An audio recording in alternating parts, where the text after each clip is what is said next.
Sa iba pang balita, pinangangambahan ng ilang rice retailers sa Cartimar Market sa Pasay City na tumaas ang presyo ng imported na bigas sa nakaambang import suspension. Sa pag-iikot ng DZRH News, sinabi ng isa sa mga may-ari ng bigasan na ayaw nang humarap sa kamera na nag-abiso na umano sa kanila ang kanilang suppliers na magtataas ng presyo sa imported na butil.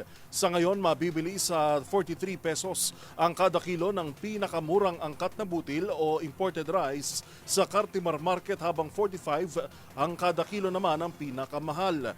Sa lokal, 39 pesos ang kada kilo ang pinakamura habang 60 pesos ang kada kilo ang pinakamahal.